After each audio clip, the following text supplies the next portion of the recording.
ईश्वर की अद्वितीय, सुंदर और रहस्यमय रचना है। कहते हैं कि स्त्री को समझना असंभव है। देवता तक स्त्री को समझ नहीं पाए हैं, तो मनुष्य की विसात ही क्या। यही वजह है कि स्त्री के रहस्य हमेशा से पुरुष को आकर्षित करते आए हैं। स्त्री को समझने, उसका मन पढ़ने, उसके भाव भंगिमा को जानने का दावा लोग करते आए हैं, पर स्त्री है कि हर दिन एक नया रूप सामने लाकर पुरुष को आश्चर्यचकित करती आई है। इसी रहस्यमय स्वरूप के कारण स्त्री का आकर्षण सृष्टि के आदि से वर्तमान तक लगातार बना हुआ है। वैसे तो स्त्री को जानने समझने के दावे पूर्णतः सही कभी भी नहीं हो पाए, फिर भी प्राकृतिक आकर्षण और विवाह जैसे संस्कार को सफल और संभव बनाने के लिए पुरुष के लिए स्त्री को जानने की ललक और आवश्यकता बनी रहती है। शरीर विज्ञान ने स्त्रियों पर किए लंबे शोध के द्वारा कुछ ऐसे लक्षण बताए हैं जिनसे स्त्री को कुछ हद तक जाना जा सकता है। देखिए, स्त्री जन्म जन्म तक अपने प्रेमी की प्रतीक्षा कर सकती है, पुरुष नहीं कर सकता। पुरुष प्रतीक्षा जानता ही नहीं है। पुरुष के मन की जो व्यवस्था है उसमें प्रतीक्षा शब्द है ही नहीं। एक पुरुष को अभी, यही, इंस्टेंट यानी तुरंत सब चाहिए। पुरुष को इंस्टेंट कॉफी भी चाहिए और इंस्टेंट सेक्स भी।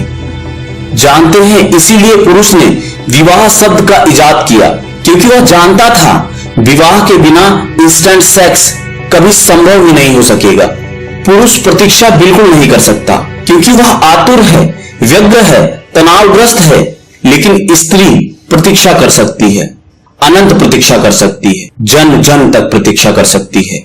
इसलिए जब इस मुल्क में हिंदुओं ने पुरुषों को विधुर रखने की व्यवस्था नहीं की और स्त्रियों को विधवा रखने की व्यवस्था की, तो यह सिर्फ स्त्रियों पर जाति ही नहीं थी, इसमें स्त्रियों की प्रतीक्षा के तत्व की समझ थी। एक स्त्री अपनी प्रेमी के लिए एक जन्म नहीं बल्कि अगले जन्म तक के लिए प्रतीक्षा कर सकती है। यह भरोसा किया जा सकता है, लेकिन पुरुष पर यह भरोसा नहीं किया जा सकता। इसलिए भारत में अगर स्त्रियों को विधवा रखने की व्यवस्था दी और पुरुषों को नहीं दी, तो सिर्फ इसलिए क्योंकि यह व्यवस्था पुरुष के पक्ष में थी। जहां तक मैं समझ पाता हूं, यह पुरुष का बहुत बड़ा अपमान था, लेकिन स्त्री के लिए बहुत बड़ा सम्मान था, क्योंकि इस बात की सूचना थी कि हम स्त्री पर भरोसा कर सकते हैं कि वह प्रतीक्षा कर सकती है। लेकिन एक पुरुष पर भरोसा नहीं किया जा सकता। पुरुष पर भरोसा नहीं किया जा सकता, इसलिए विधुर को रखने के लिए आग्रह नहीं रहा। कोई रहना चाहे वह उसकी मर्जी, लेकिन स्त्री पर आग्रह था, उसे विधवा रखा जाता था। और आग्रह इसलिए था, फोर्स इसलिए था कि उसकी प्रतीक्षा में ही उसका वह जो स्नेह तत्व है, उसका जो फेमिनिन तत्व है, वह ज्यादा प्रकट होगा। उसे जितना अवसर मिले निष्क्रिय प्रतीक्षा का, उसके भीतर की गहराइयां उतनी ही गहन और गहरी होती जाती है और उसके आंतरिक रहस्य मधुर और सुगंधित हो जाते हैं। ईसाई धर्म ने इस दुनिया को बड़े से बड़ी जो बुरी बात दी है वह यह है कि उसने प्रशिक्षित पुरोहित दिए। कोई प्रशिक्षित पुरोहित नहीं हो सकता। प्रशिक्षित डॉक्टर हो सकते हैं, प्रशिक्षित वकील हो सकते हैं, लेकिन प्रशिक्षित पुरोहित नहीं हो सकता।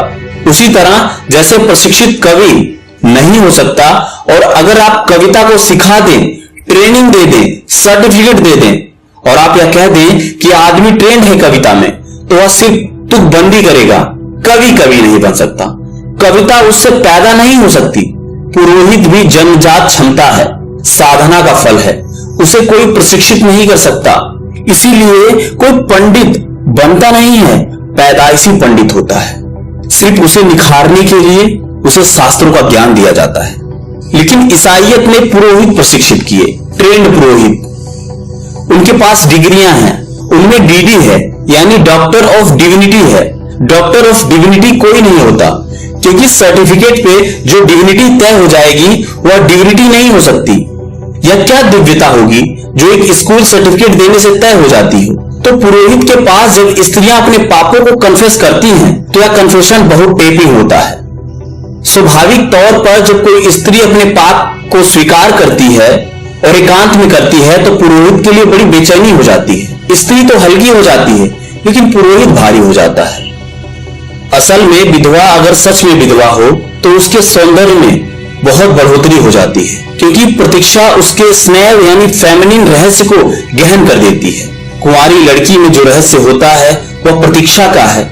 इसलिए सारी दुनिया में जो समझदार कौमें थीं, उन्होंने तय किया कि कुंवारी लड़की से ही विवाह करना सही है। क्योंकि सच तो यह है कि जो लड़की कुंवारी नहीं है उससे विवाह करने का अर्थ यह हुआ कि आपको स्त्री के रहस्य की जानकारी ही नहीं है, आपको मौका ही नहीं मिला उसके रहस्य को जानने का। वह रहस्य पहले ही खंडित हो चुका। वह स्त्री छिछली हो गई। उसने प्रतीक्षा ही नहीं की इतनी जितनी प्रतीक्षा पर उसके भीतर का पूरा रहस्यमय फूल खिलता है। इसलिए जिन समाजों ने स्त्री के कुंवारे रहने पर और विवाह पर जोर दिया, उन्होंने पुरुष के कुंवारेपन की बहुत फिक्र नहीं की। उसका कारण है कि पुरुष के कुंवारेपन या ना कुंवारेपन से कोई फर्क नहीं पड़ता, लेकिन स्त्री के कुंवारेपन से फर्क पड़ता है। कुंवारी स्त्री में एक सौंदर्य है जो विवाह के बाद उसमें खो जाता है। दोस्तों, सिर्फ एक वीडियो से स्त्री के रहस्य को नहीं समझा जा सकता। इसके लिए न जाने कितनी ही वीडियोस आपके लिए लानी होंगी। तो अगर आपको ये वीडियो पसंद आई है तो नीचे कमेंट सेक्शन में जरूर बताइएगा। आप स्त्री के रहस्य के बारे में और क्या जानना चाहते हैं, नीचे कमेंट सेक्शन में अवश्य लिखिएगा। मैं आपको इसके बारे में हर वो जानकारी दूंगा जिससे आपके जीवन में कुछ न कुछ बदलाव आ सके। वैसे स्त्रियों की स्थिति आज के समाज में जो है वह किसी से छुपी नहीं है। स्त्रियां पुरुषों से भिन्न हैं, कम जरा भी नहीं है, लेकिन भिन्नता और असमानता में फर्क है। स्त्रियां पुरुष से भिन्न हैं, यह सच है।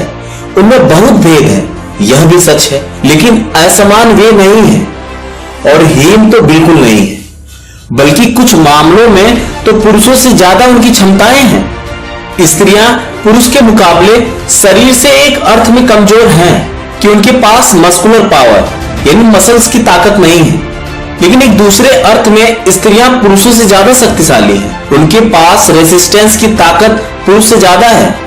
अगर एक ही बीमारी स्त्री और पुरुष दोनों को लग जाए तो पुरुष जल्दी टूट जाता है, स्त्री देर से टूटती है। स्त्रियां पुरुषों से कम बीमार पड़ती है और स्त्रियों की उम्र पुरुषों से सारी दुनिया में ज्यादा है। इसलिए हम पुरुष और स्त्री के विवाह में थोड़ा उम्र का फासला रखते हैं। अगर लड़का 20 वर्ष का होता है तो लड़की हम 17 और 16 वर्ष की चुनते हैं। पुरुष 4-5 साल पहले मर जाते हैं, स्त्रियां 5 साल ज्यादा देर तक जिंदा रहती हैं। अरे आपने अपने गांव में तो देखा ही होगा कि स्त्रियां जीवित रहती थी जबकि पुरुषों की मृत्यु पहले हो जाया करती थी। स्त्री के पास शरीर में रेजिस्टेंस यानी प्रतिरोध की ताकत पुरुष से ज्यादा है। स्वभावतः प्रकृति ने उसे यह ताकत दी है क्योंकि उसे 9 महीने बच्चे को पेट में रखना पड़ता है, जो कि यदि किसी पुरुष को ऐसा करना पड़े तो पुरुष जिंदा रहने से इनकार कर दे। 9 महीने एक जीवित व्यक्तित्व को अपने भीतर विकसित करने के लिए उसे प्रसव की जितनी पीड़ा झेलनी पड़ती है उसको भी झेलने की शक्ति उसके पास है। और बच्चे को पैदा करना तो ठीक ही है, बच्चे को बड़ा करना भी एक बहुत बड़ा संघर्ष है। अगर पुरुष के पास रात को बच्चे को सोने के लिए छोड़ा जाए तो या तो बच्चों की गर्दन पुरुष दबा देंगे या अपनी गर्दन दबा लेंगे। मैं आपको अपनी कहानी बताता हूं। जब मैं छोटा था तो मैं अपनी मम्मी के पास सोया करता था। एक बार न जाने क्यों मैं अपने पापा के पास सोने के लिए जिद करने लगा। रात को जब मैं पापा के पास सोया, मेरी और बच्चों की तरह ही आदत थी कि मैं बार बार करवट लेता और बार बार अपने हाथ पैर को मोड़ता और खोलता था, जिससे मेरे पापा की नींद बार बार खुल जा रही थी। शायद 2-3 घंटे ही मैं अपने पापा के पास सो पाया था कि उन्होंने आवाज लगाकर मेरी माता जी को बुलाया और मुझे उनके पास भेज दिया कि इसे अपने पास ही सुलाओ, इस आफत को मुझसे दूर ले जाओ। जबकि मैं न जाने कितने सालों से अपनी माता के पास सो रहा था और केवल एक दिन मेरे पिताजी मुझे अपने पास नहीं सुला सके। इसीलिए स्त्री के पास पीड़ा को झेलने की क्षमता पुरुष से ज्यादा होती है। यह जानकर आपको हैरानी होगी कि 115 लड़कों पर सिर्फ 100 लड़कियां पैदा होती हैं। जन्म के समय लड़कों की संख्या 15 ज्यादा होती है, लड़कियों की 15 कम होती है। लेकिन विवाह की उम्र आते आते 100 लड़कियां रह जाती हैं, 100 लड़के रह जाते हैं, 15 लड़के खत्म हो जाते हैं। लड़कों की मृत्यु दर लड़कियों से ज्यादा है। इसलिए प्रकृति को 15 लड़के ज्यादा पैदा करने पड़ते हैं, क्योंकि शादी की उम्र तक 15 लड़के तो जा चुके होंगे। एक दृष्टि से पुरुष ताकतवर है क्योंकि उसके पास मस्कुलर ताकत है, वह ज्यादा बड़ा पत्थर उठा सकता है। लेकिन दूसरे अर्थों में पुरुष कमजोर है, वह ज्यादा बड़ी पीड़ा नहीं झेल सकता। और ध्यान रहे, इसलिए स्त्रियों का भविष्य पुरुष से ज्यादा उज्जवल है। क्योंकि मसल्स का काम तो मशीन करने लगी है, लेकिन पीड़ा झेलने का काम अभी कोई मशीन नहीं कर सकती। इसलिए अगर आप इस आधुनिक युग में कॉल सेंटर्स का एग्जाम्पल लें तो वहां ज्यादातर लड़कियां ही सरवाइव कर पाती हैं। लड़के तो रिजाइन देकर इधर उधर भागते फिरते हैं। हम पुरुषों की ताकत रोज बेईमानी होती जा रही है, इसलिए पुरुष की मसल्स खोती जा रही है। क्योंकि अब पत्थर किसी पुरुष को नहीं उठाना है, वह क्रेन उठा देती है। और किसी बड़े वृक्ष को पुरुष को नहीं काटना है, वह आरा काट देता था। एक समय था जब कुल्हाड़ी से पेड़ काटे जाते थे। आजकल तो मशीनें आ गई हैं, 2 मिनट में काम निपटा देती हैं। पुरुष के मसल्स की ताकत तो मशीन ने ले ली है। इसलिए तो आजकल ज्यादातर युवा जिम में अपना पसीना बहा रहे हैं। इसलिए पुरुष की शक्ति का अब भविष्य में बहुत उपयोग नहीं है। न उसे तलवार चलाने की जरूरत है, न उसे लकड़ी चीरने की जरूरत है, न पत्थर फोड़ने की जरूरत है। लेकिन अभी स्त्री की शक्ति मशीन लेने में असमर्थ है। इसलिए मैं आपसे कहना चाहता हूं कि आने वाले भविष्य में स्त्री रोज ताकतवर होती जाएगी और पुरुष रोज कमजोर होता जाएगा। अगर आप इस समाज में नोटिस करें तो ऐसा ही हो रहा है। धीरे धीरे स्त्रियां आगे बढ़ती जा रही हैं और पुरुष पीछे रहते जा रहे हैं।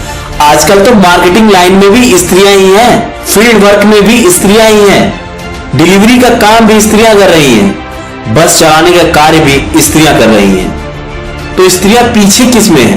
किसी में नहीं।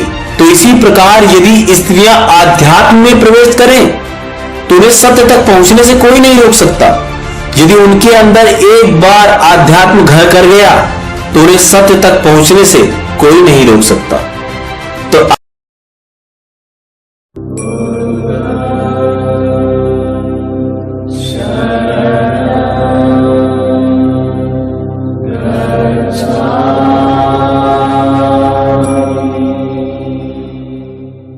पुरुष को स्त्री कभी समझ में नहीं आ पाती, इसलिए पुरुष निरंतर अनुभव करता है कि स्त्री बेबूझ है, समथिंग में सीरियस, कुछ है जो छूट जाता है। वो क्या है जो छूट जाता है? निश्चित ही पुरुष और स्त्री साथ साथ जीते हैं। पुरुष स्त्री से पैदा होता है, स्त्री के साथ जीता है, प्रेम करता है, जन्म पूरा जीवन बिताता है। फिर भी क्या है जो स्त्री के भीतर पुरुष के लिए अनजान और अपरिचित रह जाता है? वही अनजान और अपरिचित तत्व का नाम लाओस से कह रहा है फेमिनिन मिस्ट्री, घाटी का रहस्य, अंधकार का रहस्य, निषेध की खूबी। क्या है स्त्री के भीतर? अगर एक स्त्री आपसे प्रेम में पड़ जाए तो भी आक्रमण नहीं करती, प्रेम में भी आक्रमण नहीं करती है, प्रेम में भी प्रतीक्षा करती है, आक्रमण का मौका आपको ही देती है। आप कभी किसी स्त्री से ऐसा न कह सकेंगे कि तूने मुझे प्रेम में उलझा दिया, कि तूने मुझे विवाह में डाल दिया। स्त्रियां ही डालती हैं। लेकिन कभी आप किसी स्त्री से ऐसा न कह सकेंगे कि तूने मुझे प्रेम में उलझा दिया, क्योंकि इनिशिएटिव वे कभी नहीं लेती, पहल वे कभी नहीं करती। वही उनका रहस्य खींचना, बिना किसी क्रिया के, बिना किसी कर्म के आकर्षित करना, सिर्फ होने मात्र से आकर्षित करना, जिसको कृष्ण ने गीता में इनेक्शन कहा है, अकर्म कहा है। स्त्री का रहस्य वही है। वो अगर प्रेम में भी गिर जाए तो उसकी तरफ से इशारा भी नहीं मिलता कि वो आपके प्रेम में गिर गई है। उसकी मौजूदगी आपको खींचती है, खींचती है। आप ही पहली दफा कहते हैं कि मैं प्रेम में पड़ गया हूं। स्त्री कभी किसी से नहीं कहती कि मैं तुम्हारे प्रेम में पड़ गई हूं। पहल कभी नहीं करती, क्योंकि पहल आक्रामक है, एग्रेसिव है, पॉजिटिव है। जब मैं किसी से कहता हूं कि मैं तुम्हें प्रेम करता हूं, मैं अपने से बाहर गया, मैंने कहीं जाके आक्रमण किया, मैंने ट्रेसपासिंग शुरू की, मैं दूसरे की सीमा में प्रवेश कर रहा हूं। स्त्री कभी किसी की सीमा में प्रवेश नहीं करती, फिर भी स्त्री आकर्षक है। उसका रहस्य क्या है? निश्चित ही उसका आकर्षण इनेक्टिव है, एक्टिव नहीं है। पुकारती है लेकिन आवाज नहीं होती उस पुकार में, हाथ फैलाती है लेकिन उसके हाथ दिखाई नहीं पड़ते। निमंत्रण दिया जाता है, लेकिन निमंत्रण की कोई भी रूपरेखा नहीं होती। कर्म पुरुष को करना पड़ता है, कदम उसे उठाना पड़ता है, जाना उसे पड़ता है, प्रार्थना उसे करनी पड़ती है, और फिर भी स्त्री इंकार किए चली जाती है। और जब भी कोई स्त्री किसी के प्रेम में जल्दी हां भर देती है, तब समझना चाहिए उस स्त्री को भी स्तृण रहस्य का कोई पता नहीं है। क्योंकि जैसे ही स्त्री हां भरती है, वैसे ही व्यर्थ हो जाती है। उसका निषेध, उसका इंकार किए चले जाना ही उसका अनंत रस का रहस्य है। लेकिन उसकी नहीं कुछ ऐसी है जैसी नहीं पुरुष कभी नहीं बोल सकता। क्योंकि जब पुरुष बोलता है नहीं, कहता है नो, इट मीन्स नो, और जब स्त्री कहती है नो, इट मीन्स यस। अगर स्त्री को नो ही कहना है तो वो नो भी नहीं कहेगी, क्योंकि उतना कहना भी बहुत ज्यादा कहना है।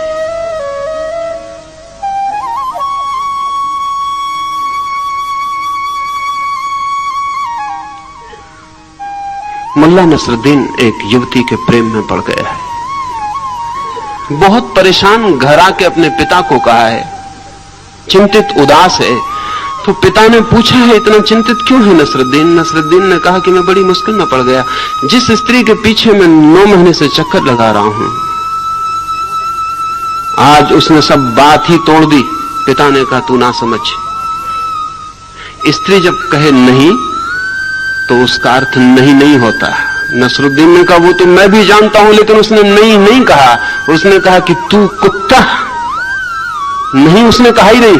अगर वो नहीं कहती तो अभी मैं और 9 वर्ष चक्कर लगा सकता था।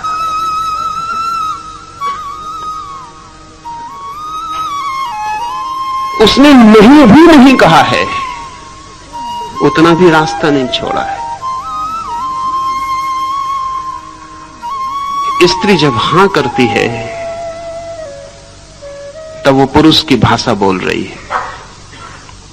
इसलिए स्त्री के मुंह से हां बहुत ही छोटा, उथला और गहरे अर्थों में अनैतिक मालूम पड़ता है। उतना भी आक्रमण है। स्त्री का सारा रहस्य और राज तो इसमें है, उसकी मिस्ट्री इसमें है कि वो नहीं कहती है और बुलाती है, नहीं बुलाती और निमंत्रण जाता है। अपनी ओर से कभी कोई कमिटमेंट स्त्री नहीं करती, सब कमिटमेंट पुरुष करता है, सब प्रतिबद्धताएं पुरुष की हैं। और इस भ्रांति में कोई पुरुष ना रहे कि स्त्री ने कुछ भी नहीं किया है। स्त्री ने बहुत कुछ किया है, लेकिन उसके करने का ढंग निषेधात्मक है, घाटी की तरह है, अंधेरे की तरह है। निषेध ही उसकी तरकीब है। दूर हटना ही पास आने का निमंत्रण है। उसकी बचने की कोशिश ही बुलावा है। ये फेमिनिन मिस्ट्री है, और इसमें और गहरे उतरेंगे तो बहुत सी बातें ख्याल में आएंगी। स्त्री संभोग की दृष्टि से भी निषेधात्मक है, पैसिव है। इसलिए दुनिया में स्त्रियों के ऊपर कोई बलात्कार का जुर्म नहीं रखा जा सकता। किसी स्त्री ने लाखों वर्ष के इतिहास में किसी पर बलात्कार नहीं किया है। स्त्री के व्यक्तित्व में बलात्कार असंभव है।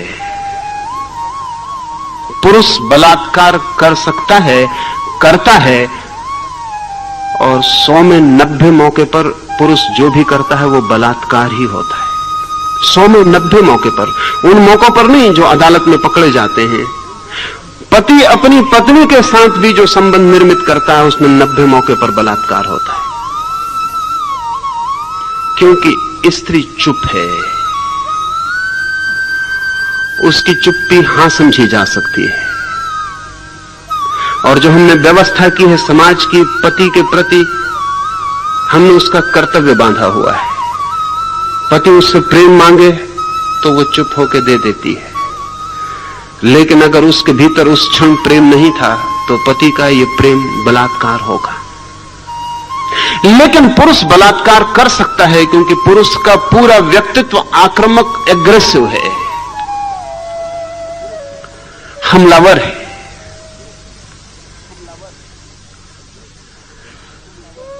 स्त्री का व्यक्तित्व रिसेप्टिव, ग्राहक है।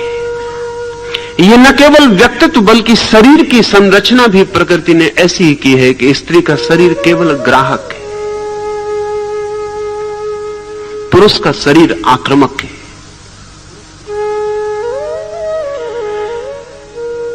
लेकिन सृजन होता है स्त्री से, जन्म होता है स्त्री से। आक्रमण करता है पुरुष, जो कि बिल्कुल संयोगिक है, जिसके बिना चल सकता है, और जन्म होता है स्त्री से, जो केवल ग्राहक है। वैज्ञानिक कहते हैं जब भी कहीं जन्म होता है तो अंधेरे में, बीज फूटता है तो जमीन के अंधेरे में। रोशनी में ले आओ और बीज फूटना बंद कर देता है। एक व्यक्ति जन्मता है तो मां के गर्भ के अंधकार में, निपट गहन अंधकार में। प्रकाश में ले आओ, जन्म मृत्यु बन जाती है। जीवन में जो भी पैदा होता है सूत्र रहस्य का, वो सदा अंधकार में गुप्त और छिपे हुए जगत में होता है। और गुप्त वही हो सकता है जो एग्रेसिव ना हो, आक्रामक ना हो। जो आक्रामक है वो गुप्त कभी नहीं हो सकता। इसलिए पुरुष के व्यक्तित्व में सतह बहुत होती है, गहराई नहीं होती उतनी। स्त्री के व्यक्तित्व में सतह बहुत कम होती है, गहराई बहुत ज्यादा होती है। और यही कारण है कि पुरुष जल्दी थक जाता है और स्त्री जल्दी नहीं थकती। आक्रमण थका देगा। इसलिए पुरुष वैश्याएं नहीं हो सकी, क्योंकि कोई पुरुष वैश्या नहीं हो सकता। एक संभोग थक जाएगा। स्त्री वैश्या हो सकी, क्योंकि 50 संभोग भी उसे नहीं थका सकते। वो सिर्फ रिसेप्टिव है, वो कुछ करती ही नहीं। इसलिए एक अनूठी घटना घटी कि पुरुष वैश्याएं नहीं हो सकी, स्त्रियां वैश्याएं हो सकी। पुरुष बलात्कारी हो सके, स्त्रियां बलात्कारी नहीं हो सकी। पुरुष गुंडे हो सके, स्त्रियां गुंडे नहीं हो सकी। लेकिन स्त्रियां वैश्याएं हो सकी, पुरुष वैश्याएं नहीं हो सके। और कारण कुल इतना है कि पुरुष का सारा व्यक्तित्व आक्रामक है। जो आक्रमण करेगा वो थक जाएगा। ये जान के आप हैरान होंगे कि जब बच्चे पैदा होते हैं तो 100 लड़कियां पैदा होती हैं तो 116 लड़के पैदा होते हैं। प्रकृति संतुलन को कायम रखती है, क्योंकि पुरुष कमजोर है।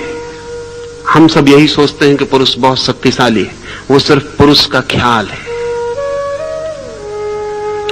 पुरुष कमजोर है, इसलिए 116 लड़के पैदा करने पड़ते हैं और 100 लड़कियां, क्योंकि 14 वर्ष के होते होते 16 लड़के मर जाते हैं और लड़के और लड़कियों का अनुपात बराबर हो जाता है। 16 लड़के एक्स्ट्रा, अतिरिक्त, स्पेयर प्रकृति को पैदा करने पड़ते हैं, क्योंकि पता है कि 16 लड़के 100 में से 14 वर्ष की उम्र पाते पाते मर जाएंगे। स्त्रियों की औसत उम्र पुरुषों से ज्यादा है, 5 वर्ष। अगर पुरुष 70 साल जीता है तो स्त्रियां 75 साल जीती हैं। और स्त्रियां जितना श्रम उठाती हैं शरीर से, क्योंकि एक बच्चे को जन्म देने में जितना श्रम है उतना एक एटम बम को जन्म देने में भी नहीं है।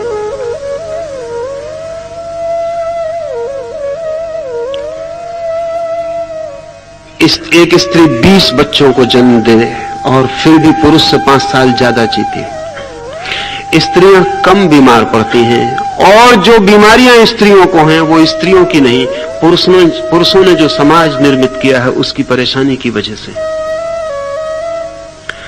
स्त्रियां कम बीमार पड़ती हैं, फिर भी जितनी बीमार पड़ती हैं उसमें भी कोई 70% कारण पुरुषों ने जो व्यवस्था की है वो है, स्त्रियां नहीं। क्योंकि सारी व्यवस्था पुरुष की है, मैन डोमिनेटेड है, और पुरुष अपने ढंग से व्यवस्था करता है। उसमें स्त्री को एडजस्ट होना पड़ता है, वो उसकी बीमारी का कारण है। हिस्टीरिया पुरुषों के समाज में स्त्रियों को एडजस्ट होने का परिणाम है। अगर स्त्रियों का समाज हो और पुरुषों को उसमें एडजस्ट होना पड़े तो हिस्टीरिया इससे 5 गुना ज्यादा होगा। करीब करीब सारे पुरुष पागल हो जाएंगे।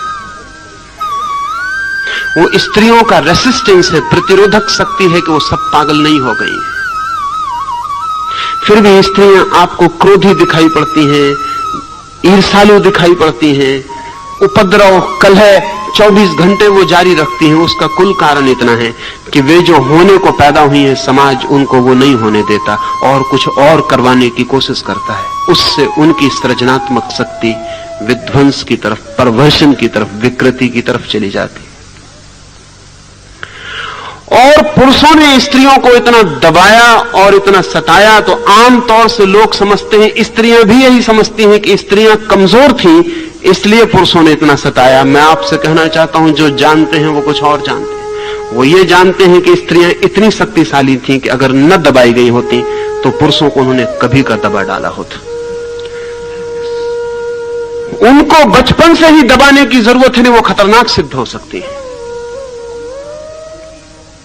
स्त्रियों को सारी दुनिया में दबाए जाने का जो असली कारण है, वो असली कारण यह है कि वो इतनी शक्तिशाली सिद्ध हो सकती हैं अगर बिना दबाई छोड़ दी जाएं कि पुरुष बहुत मुश्किल में पड़ जाएगा। इसलिए उन्हें सब तरफ से रोक देना जरूरी है और बचपन से रोक देना जरूरी है। और रुकावट करीब करीब वैसी है जैसे चीन में हम स्त्रियों को लोहे के जूते पहना देते थे, फिर उनका पैर बड़ा नहीं हो पाता था, फिर वे स्त्रियां दौड़ नहीं सकती थीं, चल नहीं सकती थीं, ठीक से भाग नहीं सकती थीं। सच तो यह है, उन्हें सदा ही पुरुष के कंधे के सहारे की जरूरत थी। और फिर पुरुष उनसे कहता था नाजुक, डेलिकेट, और नाजुक होने को पुरुष ने एक मूल्य बना दिया, एक वैल्यू बना दिया, क्योंकि स्त्री नाजुक हो तो ही उस पर काबू किया जा सकता है। स्त्री पुरुष से ज्यादा मजबूत सिद्ध हो सकती है अगर उसको पूरा विकसित होने दिया जाए, क्योंकि प्रकृति ने उसे जन्म की शक्ति दी है और जन्म की शक्ति सदा उसके पास होती है जो ज्यादा शक्तिशाली है। अन्यथा गर्भ को खींच लेना असंभव हो जाएगा। लाओस से कहता है, इस स्त्रीण रहस्य को ठीक से समझ लें, ये घाटी की जो आत्मा है इसे ठीक से समझ लें। ये घाटी की आत्मा कभी थकती नहीं, ये कभी मरती नहीं। ये जो निषेध है, ये जो न करने के द्वारा करने की कला है, ये जो बिना आक्रमण के आक्रमण कर देना है, ये बिना बुलाए बुला लेने का जो राज है, इसे ठीक से समझ लें। क्योंकि लाओस से कहता है, इस राज को समझकर ही कोई जीवन के परम सत्य को उपलब्ध कर सकता है। हम पुरुष की तरह परम सत्य को कभी नहीं पा सकते, क्योंकि परम सत्य पर कोई आक्रमण नहीं किया जा सकता।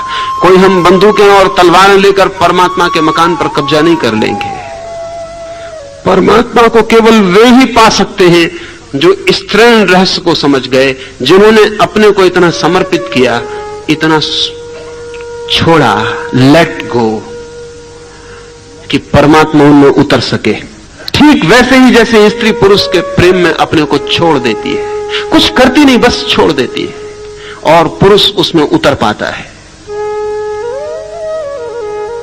एक बहुत अनूठी बात जो इधर 10 वर्षों में ख्याल में आनी शुरू हुई, क्योंकि वास्तविक स्त्री खो गई है दुनिया से, और जो स्त्री है वो बिल्कुल सूडो है, वो पुरुष के द्वारा बनाई गई है, वो बिल्कुल बनावटी है। जिसको हम आज स्त्री कह के जानते हैं, वो पुरुष के द्वारा बनाई गई गुड़िया से ज्यादा नहीं है। वो स्वाभाविक स्त्री नहीं है जैसी होनी चाहिए। अभी पश्चिम में एक छोटा सा वैज्ञानिकों का प्रयोग चलता है, जिसमें वो ये कोशिश करते हैं कि क्या ये संभव है, और तंत्र ने इस पर बहुत पहले काम किया है, बहुत पहले, कोई 2000 साल पहले, और ये अनुभव किया है कि ये हो सकता है। स्त्री और पुरुष के संभोग में, चूंकि पुरुष सक्रिय होता है, अगर पुरुष सक्रिय ना हो पाए तो संभोग असंभव है। अगर पुरुष कमजोर हो जाए, वृद्ध हो जाए, उसके जनन यंत्र शिथिल हो जाएं, तो संभोग असंभव है। लेकिन अभी पश्चिम में 10 वर्षों में कुछ प्रयोग हुए हैं गहरे, जिनमें वो कहते हैं कि अगर पुरुष की जननेंद्रिय बिल्कुल शिथिल और क्षीण, शक्तिहीन हो जाए तो भी फिक्र नहीं। स्त्री अगर उस पुरुष को प्रेम करती है तो सिर्फ स्त्री जननेंद्रिय के पास पहुंच जाने पर स्त्री की जननेंद्रिय पुरुष की जननेंद्रिय को चुपचाप अपने भीतर खींच लेती, पुरुष को प्रवेश की भी जरूरत नहीं है। अगर स्त्री का प्रेम भारी है तो उसका शरीर ऐसे खींच लेता है जैसे खाली जगह में हवा खींच के आ जाए। ये बहुत हैरानी का तथ्य है। और अगर ऐसा नहीं होता तो उसका कुल कारण इतना है कि स्त्री प्रेम नहीं करती है उस पुरुष को, इसलिए उसका शरीर उसे खींचता नहीं, और इसलिए पुरुष जो भी कर रहा है वो बलात्कार है। अगर स्त्री प्रेम करती है तो खींच लेगी, उसका पूरा बायोलॉजिकल, उसका जैविक यंत्र ऐसा है कि वो व्यक्ति को अपने भीतर खींच लेगी। लाओस से कहता है ये स्त्री का रहस्य है कि बिना कुछ किए वो कुछ कर सकती है, बिना कुछ किए। पुरुष को कुछ भी करना हो तो करना पड़ेगा। धर्म का रहस्य भी स्त्री है। अगर कोई परमात्मा को पाने जाए तो कभी ना पा सकेगा, और कोई केवल अपने हृदय के द्वार को खोलकर ठहर जाए तो परमात्मा यहीं और अभी प्रवेश कर जाए। दूर दूर खोजे कोई, अनंत की यात्रा करे कोई, भटके जन्मों जन्मों तक, तो भी परमात्मा को नहीं पा सकेगा। क्योंकि परमात्मा को पाने का राज ही यही है कि हम रिसेप्टिव हो जाएं, एग्रेसिव नहीं। हम अपने को खुला छोड़ दें। हम सिर्फ राजी हो जाएं कि वो आता हो तो हमारे द्वार दरवाजे बंद ना पाए। हमारा प्रेम इतना ही करे कि वो एक पैसिव अवेटिंग, एक निष्क्रिय प्रतीक्षा बन जाए। स्त्री जन्म जन्म तक अपने प्रेमी की प्रतीक्षा कर सकती है, पुरुष नहीं कर सकता। पुरुष प्रतीक्षा जानता ही नहीं है। पुरुष के मन की जो व्यवस्था है उसमें प्रतीक्षा नहीं है, उसमें अभी और यही इंस्टेंट सब चाहिए।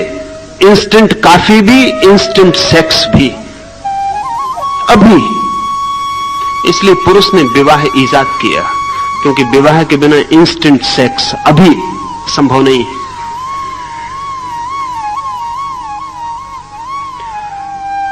पुरुष प्रतीक्षा बिल्कुल नहीं कर सकता, आतुर है, व्यग्र है, तनावग्रस्त है।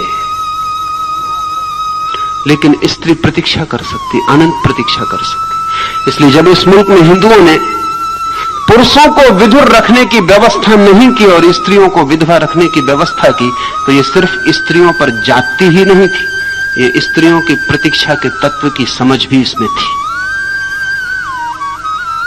एक स्त्री अपने प्रेमी के लिए पूरे जन्म, अगले जन्म तक के लिए प्रतीक्षा कर सकती, ये भरोसा किया जा सकता, लेकिन पुरुष पर यह भरोसा नहीं किया जा सकता। इसलिए भारत ने अगर स्त्रियों को विधवा रखने की व्यवस्था दी और पुरुषों को नहीं दी, तो सिर्फ इसलिए नहीं कि व्यवस्था पुरुष के पक्ष में थी, जहां तक मैं समझ पाता हूं यह पुरुष का बहुत बड़ा अपमान था, ये स्त्री का गहनतम सम्मान था। क्योंकि इस बात की सूचना थी कि हम स्त्री पर भरोसा कर सकते हैं कि वो प्रतीक्षा कर सकती है, लेकिन पुरुष पर भरोसा नहीं किया जा सकता है।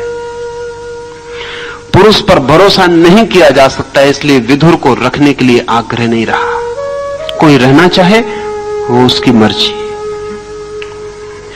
लेकिन स्त्री पर आग्रह था, और आग्रह इसलिए था कि उसकी प्रतीक्षा में ही उसका वो जो स्त्रीण तत्व है वो ज्यादा प्रकट होगा।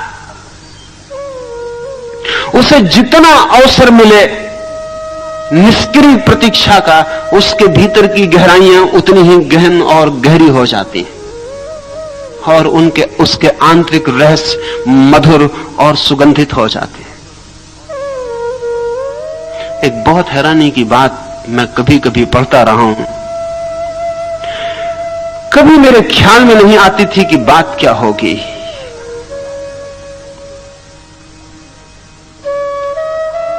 कैथोलिक प्रीस्ट के सामने लोग अपने पापों की स्वीकृतियां करते हैं, कन्फेशन करते हैं। अनेक कैथोलिक पुरोहितों का यह अनुभव है कि जब स्त्रियां उनके सामने अपने पापों की स्वीकृति करती हैं तो स्वभावतः वे भी मनुष्य हैं और केवल ट्रेंड प्रीस्ट हैं। ईसाइयत ने एक दुनिया को बड़े से बड़ी जो बुरी बात दी है वो ये प्रशिक्षित पुरोहित दिए। कोई प्रशिक्षित पुरोहित नहीं हो सकता, प्रशिक्षित डॉक्टर हो सकते हैं, प्रशिक्षित वकील हो सकते हैं, लेकिन प्रशिक्षित पुरोहित नहीं हो सकता, उसी तरह जैसे प्रशिक्षित पोएट कभी नहीं हो सकता। और अगर आप कविता को सिखा दें और ट्रेनिंग दे दें और सर्टिफिकेट दे दें कि यह आदमी ट्रेंड है कविता में, तो वो सिर्फ तुकबंदी करेगा, कविता उससे पैदा नहीं हो सकती। पुरोहित भी जन्मजात क्षमता है, साधना का फल है, उसे कोई प्रशिक्षित नहीं कर सकता। लेकिन ईसाइयत ने प्रशिक्षित किए, ट्रेंड पुरोहित हैं, उनके पास डिग्रियां हैं, उनमें कोई डीडी है, डॉक्टर ऑफ डिविनिटी है। डॉक्टर ऑफ डिविनिटी कोई नहीं होता, क्योंकि सर्टिफिकेट पर जो डिविनिटी तय हो जाएगी वो डिविनिटी नहीं हो सकती। वो क्या दिव्यता होगी जो एक स्कूल सर्टिफिकेट देने से तय हो जाती हो। तो पुरोहित के पास जब स्त्रियां अपने पापों का कन्फेशन करती हैं तो ये कन्फेशन बहुत टेम्पटिंग हो जाता है, स्वाभाविक। जब कोई स्त्री अपने पाप का स्वीकार करती है और एकांत में करती है तो पुरोहित के लिए बड़ी बेचैनी हो जाती है। स्त्री तो हल्की हो जाती है, पुरोहित भारी हो जाता है। लेकिन कैथोलिक पुरोहितों का एक वक्तव्य मुझे सदा हैरान करता था, वो ये कि विधवा स्त्रियां ज्यादा आकर्षक और टेम्पटिंग सिद्ध होती। मैं बहुत हैरान था कि क्या कारण होगा। असल में विधवा अगर सच में विधवा हो तो उसके सौंदर्य में बहुत बढ़ती हो जाती, क्योंकि प्रतीक्षा उसके स्त्रीण रहस्य को गहन कर देती।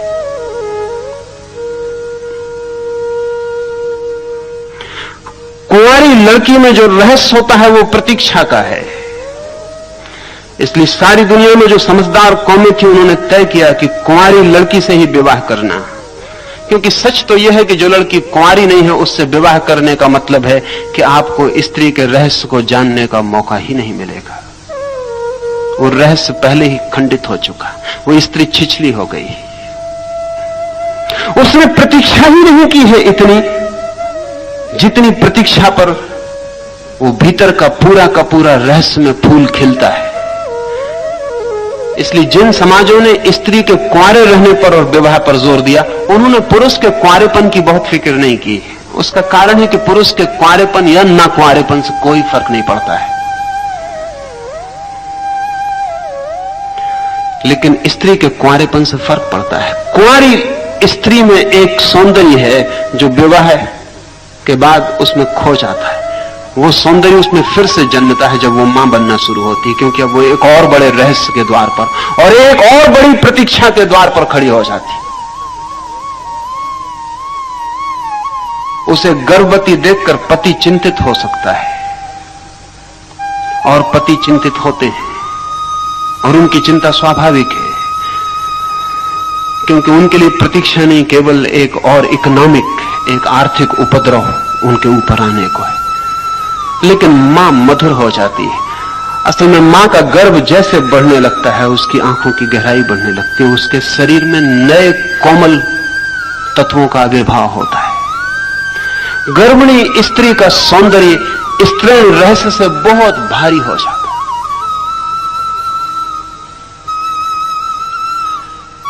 ये क्या होगा रहस्य? ये पैसिविटी इज द सीक्रेट। अब मां बनने के लिए कुछ उसे करना तो पड़ता नहीं, बेटा उसके पेट में बड़ा होने लगता है, उसे सिर्फ प्रतीक्षा करनी होती, उसे कुछ भी नहीं करना होता। असल में उसे सब करना छोड़ देना होता है, सिर्फ प्रतीक्षा ही करनी होती। जैसे जैसे उसके बेटे का या उसकी बेटी का, उसके गर्भ का विकास होने लगता है, वैसे वैसे सब काम उसे छोड़ देना पड़ता है। वो सिर्फ प्रतीक्षा में रह जाती है, वो सिर्फ स्वप्न देखने लगती है। इसलिए अगर सारा काम स्त्री छोड़ दे बच्चे के जन्म के करीब, तो वे स्वप्न देख सकती है जो उसके बच्चे के भविष्य की सूचनाएं होंगे। इसलिए महावीर या बुद्ध की मां के स्वप्न बड़े मूल्यवान हो गए।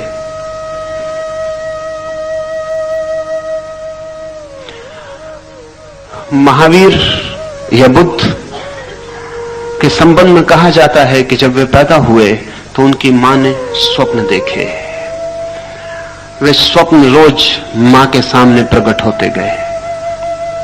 उन स्वप्नों में बुद्ध या महावीर के जीवन की सारी रूपरेखा प्रकट हो गई। अगर मां सच में ही मां हो और आने वाले भविष्य में जो जन्म लेने वाला प्राण है उसके साथ पूरी पैसिविटी में हो, तो वो अपने बच्चे की जन्म कुंडली खुद ही लिख जा सकती है, किसी पुरोहित किसी पंडित को दिखाने की जरूरत नहीं।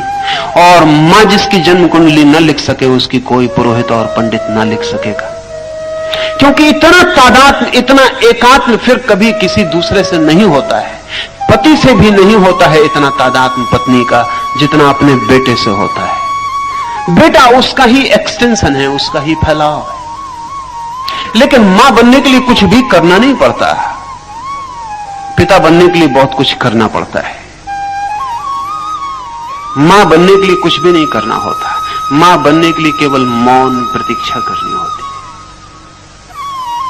इस मौन प्रतीक्षा में दो चीजों का जन्म होता है, एक तो बेटे का जन्म होता है और एक मां का भी जन्म होता है। इसलिए पूरब के मुल्क जिन्होंने फेमिनिन मिस्ट्री को समझा, उन्होंने स्त्री को जो चरम आदर दिया है वो मां का, पत्नी का नहीं।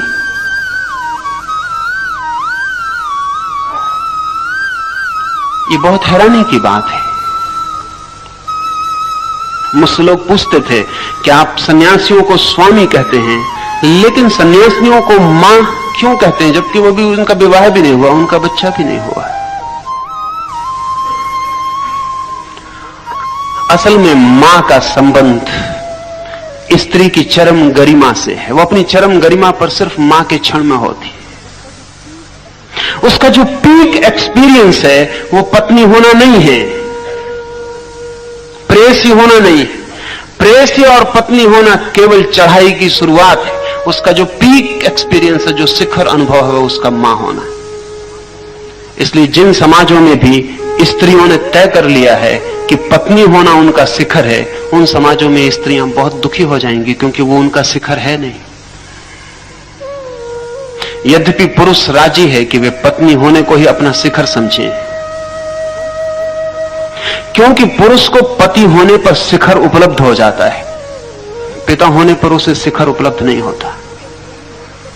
उसे प्रेमी होने पर शिखर उपलब्ध हो जाता है, लेकिन स्त्री को उपलब्ध नहीं होता। स्त्री का ये जो मातृत्व का राज है, इसे लाओस से कहता है ये अंधेरे जैसा है। इसमें और बहुत सी बातें ख्याल में लेने जैसी हैं। जब पुरुष पैदा होता है, जब एक बच्चा पैदा होता है, लड़का पैदा होता है, तो उसके पास अभी सेक्स हार्मोन होते नहीं, बाद में पैदा होने शुरू होते हैं। उसका वीर्य बाद में निर्मित होना शुरू होता है। लेकिन ये जान के आप हैरान होंगे कि जब लड़की पैदा होती है तो वो अपने सब अंडे साथ लेके पैदा होती है।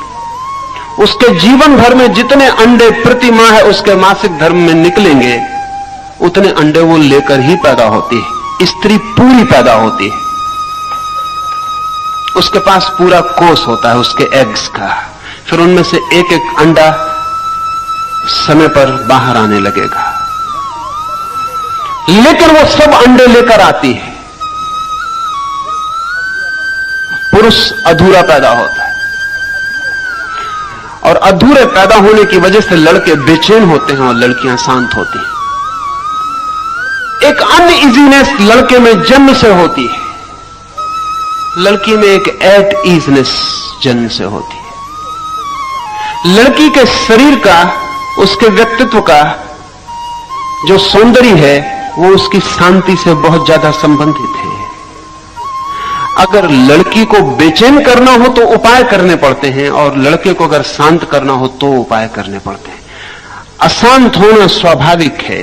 बायोलॉजिस्ट कहते हैं कि उसका कारण है कि स्त्री जिस अंडे से बनती है उसमें जो अणु होते हैं वो एक्स होते हैं, दोनों एक से होते हैं। और पुरुष जिस क्रोमोसोम से बनता है उसमें एक्स वाई होता है, उसमें एक एक्स होता है एक वाई होता है, वो समान नहीं होते। स्त्री में जो तत्व होते हैं वो एक्स होते हैं, दोनों समान होते हैं। इसलिए स्त्री सुडौल होती है, पुरुष सुडौल नहीं हो पाता। स्त्री के शरीर में जो कर्व्स का सौंदर्य है वो उसके एक्स दोनों संतुलित अंडों के कारण है, और पुरुष के शरीर में वैसा संतुलन नहीं हो सकता, क्योंकि एक्स वाई उसके एक और दूसरे में समानता नहीं है। स्त्री के व्यक्तित्व को बनाने वाले 48 अणु हैं, वो पूरे हैं 24-24। पुरुष को बनाने वाले 47 हैं। और बायोलॉजिस्ट कहते हैं कि वो जो एक अणु की कमी है वही पुरुष को जीवन भर दौड़ाती है। इस दुकान से उस दुकान, जमीन से चांद दौड़ाती रहती। वो जो एक कम है उसकी खोज वो पूरा होना चाहता है।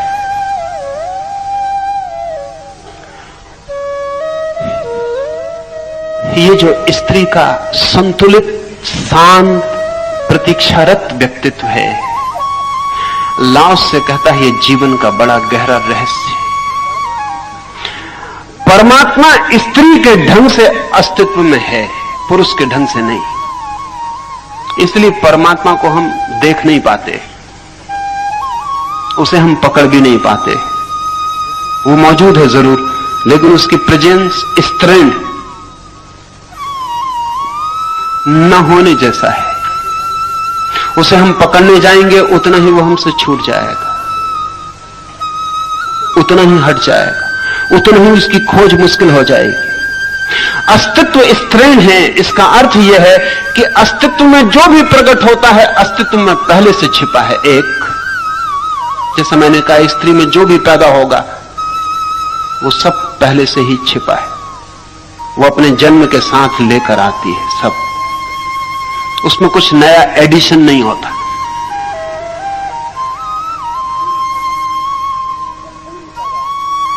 वो पूरी पैदा होती है, उसमें ग्रोथ होती है लेकिन एडिशन नहीं होता, उसमें विकास होता है लेकिन कुछ नई चीज जुड़ती नहीं। यही वजह है कि वो बड़ी तृप्त जीती है।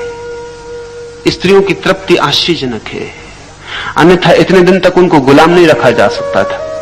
उनकी तृप्ति आश्चर्यजनक है, गुलामी में भी वे राजी हो जाती है, कैसी भी स्थिति हो वे राजी हो जाती है।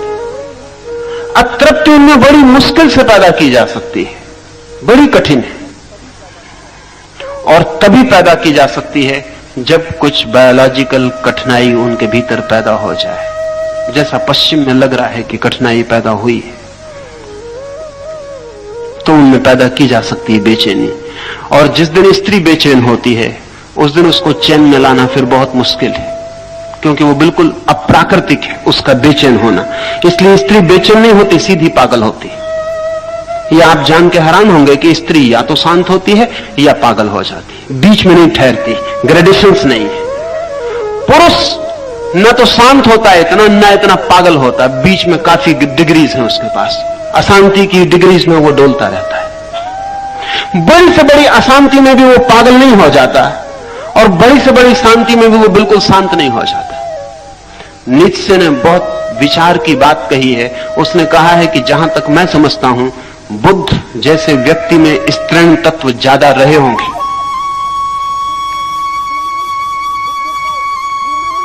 बुद्ध को वुमेनिस कहा है नीत्शे ने, और मैं मानता हूं कि इसमें गहरी समझ है।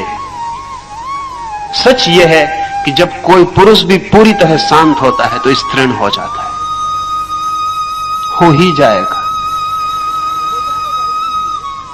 हो जाएगा इसलिए कि इतना शांत हो जाएगा कि वो जो पुरुष की अनिवार्य बेचैनी थी, वो जो अनिवार्य अशांति थी, अनिवार्य तनाव था, वो जो टेंशन था पुरुष के अस्तित्व का, वो खो जाएगा। यही वजह है कि हमने भारत में प्रतीकात्मक रूप से कृष्ण की, बुद्ध की, महावीर की दाढ़ी मूछ नहीं बनाई। ऐसा नहीं कि नहीं थी,